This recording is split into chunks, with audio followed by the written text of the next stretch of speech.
लोगों ने सुना कि वहां पर स्वामी विवेकानंद इतना बढ़िया भाषण देकर आए हैं, चलो उनका स्वागत करेंगे। सभी लोग दौड़ने लगे और माला लेकर हाथ में। आज जहां पर भैया बहनों से पूछा जाए कि स्वामी विवेकानंद का स्मारक कहाँ बना हुआ है, तो 50% भी भैया बहन नहीं बता पाएंगे, क्योंकि सबका एक ही उद्देश्य है, किस तरह से अपने अंक अच्छे प्राप्त किए जाए और अच्छे अंक प्राप्त करके कैसे नौकरी की जाए और कैसे आगे बढ़ा जाए, कैसे धन कमाया जाए, कैसे हमारे पास गाड़ी हो, कैसे हमारे पास बंदूक हो, कैसे हमारे पास रिवॉल्वर हो, हमारे बालक भी गाड़ी में पढ़ने जाए। ऐसा मन में विश्वास करके सब भैया बहन पढ़ाई की ओर ध्यान दे रहे हैं और उसी के ओर चल रहे हैं। आज पैसे को प्राथमिकता दी जाती है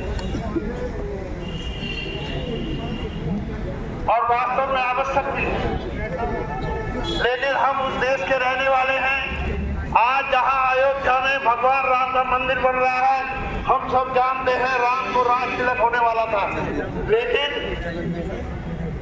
पिता के वचन सुनकर, माता के वचन सुनकर 14 वर्ष के लिए बन को चले गए। आज के बालक ऐसा नहीं कर सकते, भगवान राम के जीवन से प्रेरणा नहीं ले सकते। आज भगवान राम को दुनिया याद कर रही है, 100 देशों के लोग अयोध्या में पधार रहे हैं, तो वास्तव में स्वामी विवेकानंद के जीवन से प्रेरणा ले, भगवान राम के जीवन से प्रेरणा ले, लक्ष्मण के जीवन से प्रेरणा ले, सीता माता के जीवन से प्रेरणा ले, भगवान कृष्ण के जीवन से प्रेरणा ले, भगत सिंह आजाद, चंद्रशेखर आजाद के जीवन से प्रेरणा ले, भगत सिंह के जीवन से प्रेरणा ले, महात्मा गांधी जी के जीवन से प्रेरणा ले, और इन्होंने संघ की स्थापना की सन 1925 में। राष्ट्रीय स्वयं संघ के आद्य संचालक, उनके जीवन से भी प्रेरणा ले, क्योंकि उनके जीवन की भी एक घटना में सुझाव देता हूं। जब अंग्रेजों का शासन था, महारानी विक्टोरिया का शासन था, जब उनके शासन का उत्सव मनाया जा रहा था, तो एक विद्यालय था नागपुर में, जहाँ ये 8वीं कक्षा में पढ़ते थे।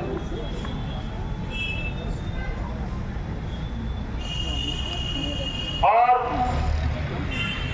कि कल वो डिप्टी साहब आ रहे हैं, आपके विद्यालयों में भी निरीक्षण करता आते होंगे, तो बड़ी तैयारी वहाँ के टीचर लोग करते हैं।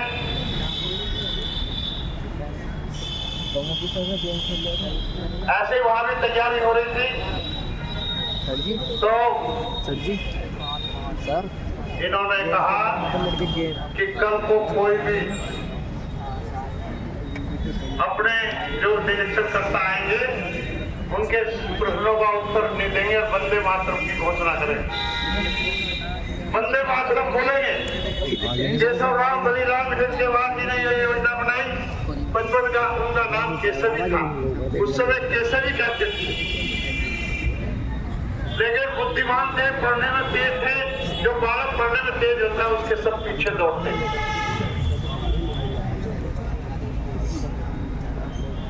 जब अंग्रेज इंस्पेक्टर आए, तो जिस भी कक्षा में गए, ना तो प्रिंसिपल को पता, ना वहां के अध्यापकों को पता, ना टीचरों को पता, केवल बालकों को पता था। जैसे ही क्लास में गए, खड़े होकर वंदे मातरम की जय का नारा लगाया। उन्होंने कहा था ये कैसे हो गया। फिर दूसरी कक्षा में गए, वहां भी वंदे मातरम का नारा, क्योंकि अवैध घोषणा कर रखी थी सरकार ने। तो तीसरे में गए, चौथे में गए, पांचवें में गए, सब में जब सब कक्षाओं में वंदे मातरम की घोषणा हुई, तो उन्होंने छुट्टी की घोषणा कर दी। और बाहर खड़े खड़े सभी बालक कि आप में से ये बताइए, जब तक स्कूल नहीं खुलेगा, जब तक आप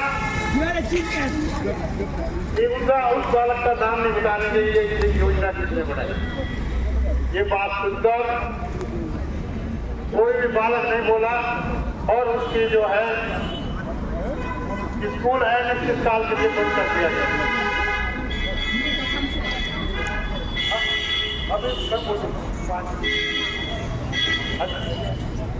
तो डॉक्टर केशव बालक ने घर जाकर पूछा, सुना 3-4 दिन हो गए, मेरे कारण जो है सोचा कि बालकों की पढ़ाई का नुकसान हो रहा है, इसलिए उन्होंने आकर कहा कि ये घोषणा मैंने कराई थी और घोषणा होने के बाद ही ये योजना बनी थी। तो कहने का मेरा तात्पर्य ये है, डॉक्टर केशवराव बलिराम हेडगेवार जी बचपन से देशभक्त थे और उन्होंने पढ़ाई पूरी करने के बाद पूरा जीवन इस देश और समाज के लिए लगाया। हम उनको भी सशक्त नमन करते हैं, उनका आदर करते हैं, सम्मान करते हैं और भगवान से प्रार्थना करते हैं ऐसे महापुरुष सदैव जन्म लेते रहे। स्वामी विवेकानंद की एक घटना सुनाकर मैं अपनी बात को समाप्त करता हूँ। स्वामी विवेकानंद जी जब विदेशों से जहाज से और समुद्र में स्नान करने लगे और स्नान करके वहां की मिट्टी को जो रेत का किनारे पर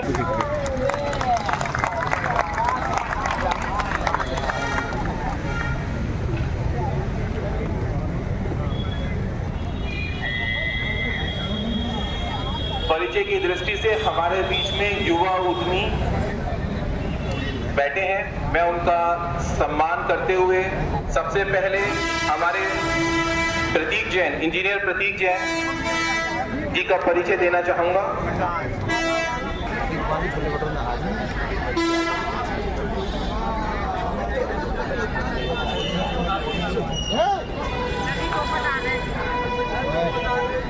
सभी को मेरा नमस्कार, मेरा अभिनंदन। मैं प्रतीक जैन आप सभी को इस स्वामी विवेकानंद जयंती और युवा दिवस पर हार्दिक शुभकामनाएं देता हूं, बधाई देता हूं। और स्वदेशी जागरण मंच जिन्होंने इस भव्य कार्यक्रम की स्थापना की है, यहाँ पर सबको इस कार्यक्रम का आयोजन किया है, उनको बहुत बहुत बधाई देता हूँ। और जैसा मेरे मित्र बनी खन्ना बता रहे थे कि मैं पेट्रोल पंप चलाता हूँ और 1952 से 72 साल से हमारा पंप शहर को पेट्रोल डीजल की सप्लाई दे रहा है, सर्विस दे रहा है। और आप जब सब युवा यहाँ पर बैठे हैं तो मैं आपको उत्साहित करना चाहता हूँ कि जब भी हम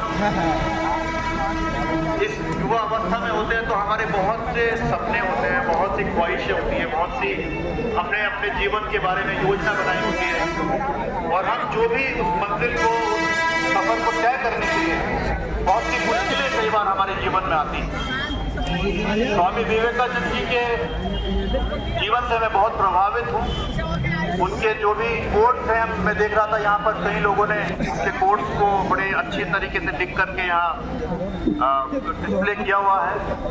तो उनकी जो भी विचार रहे हैं, उनके जो भी जीवन रहा है, वो बहुत ही प्रेरणादायक है और हमें उनके जीवन से प्रेरणा लेनी चाहिए। और आज सुबह ही मैं उनका एक कोट देख रहा था जिसमें उन्होंने कहा कि हर काम में कई सौ मुश्किलें आती हैं, हर काम में कई सौ मुश्किलें आती हैं, लेकिन जो अडिग रहा, टिका रहा, वो जल्दी या लेटर, सूनर और लेटर अपनी मंजिल को पा लेगा, अपने मुकाम को हासिल कर लेगा। और मैंने भी अपने जीवन में देखा है कि जो भी हम काम करते हैं, जो भी हम मंजिल पाना चाहते हैं, उसकी जो यात्रा है वो एक पहाड़ की यात्रा होती है, एक चढ़ाई की यात्रा होती है, जिसमें चढ़ते हुए कई सारी मुश्किलें आती हैं, जिसमें कई सारी प्रॉब्लम्स आती हैं, लेकिन जब हम उन मुश्किलों से जूझते हुए आगे बढ़े तो मैं आप सबको उत्साहित करना चाहता हूं कि जो भी आपके सपने हैं, जो भी आपकी मंजिल है, जो भी आपने जीवन में करने की ठानी है, आप उस उसमें लगे रहिए, उस काम को करते रहिए और कभी भी निराशा आए, कभी भी असफलता आए, उसे आपको हार नहीं मानना है। आप निरंतर प्रयास से उत्साहित रखें और आप देखेंगे कि कैसे आपको मंजिल मिल जाएगी, कैसे आपको अपना मुकाम मिल जाएगा। मैं आप सबको पुनः एक युवा दिवस पर बधाई देता हूं और आशा करता हूं कि हम इस बिजनौर शहर के लिए ऐसा काम करेंगे जिससे इस